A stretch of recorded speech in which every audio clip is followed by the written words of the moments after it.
Ladies and gentlemen, boys and girls, have you ever stopped and wondered what happened to all the underlying crimes that happened under the pretense of preserving culture and heritage from all around the world centuries ago? Does it stop the moment people point out that it is wrong, or is it still ongoing till this day, happening behind the curtains of evil? Does the victims really have no powers to fight nor fend for themselves, or are they just silenced by the very hands that are supposed to be protecting them instead?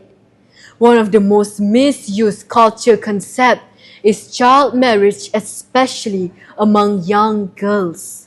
Society views girls as a burden, as a responsibility to be given away at such young age through marriage. Therefore, parents strip away their daughter's childhood and decided that is what's best for them. Until one day, a brave young girl from Yemen came and conquered, putting an end to child marriage once and for all, as she becomes the first girl to ever break free and got a divorce from her child marriage. She inspires all young girls that go through the same fate to also challenge their marriage. Before I introduce her, Assalamualaikum warahmatullahi wabarakatuh, and a pleasant morning to all of you.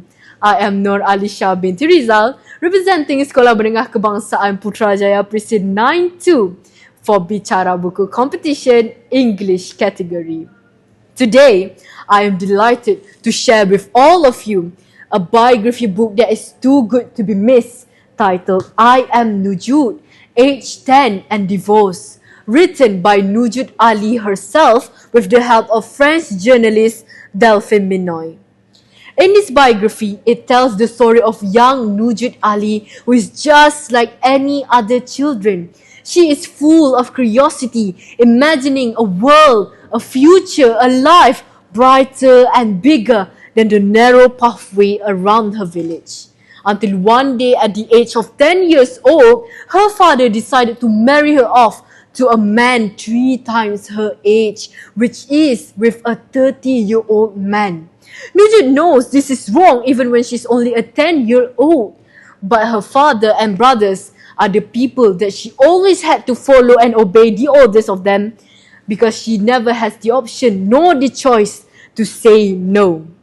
On the day of the wedding ceremony, when Nujood, the bride, is supposed to be the happiest, had become the saddest girl ever, as she realizes no one will ever stand up for her, including her own mother, and that this is nothing out of the ordinary for the people around her. She had to move with her elderly husband in a remote area where she is then abused physically and mentally every single day. One day, she decided to put an end and wore a black veil, went out of the house with trembling hands and feet to go to the capital of Sana'a, where she said 4 simple words that are enough to change her destiny forever. Those words are, I want a divorce. All lawyers, judges, and journalists line up the moment they hear this, because it is something out of the ordinary. Something so rare has come to light. And in that moment, Nujood, who was born to always say yes to everything, had decided to say no to the system that had failed her, young girls and women. Her story became an unforgettable tale of triumph, tragedy, and courage. From Nujood's biography, I learned that education is such a privilege. All I had to do was wake up early and go to school and complain about all the tiring workloads I have, while Nujood and all other girls her age are fighting for their freedom just so they can have their life to themselves. They know that closed mouth won't get fed.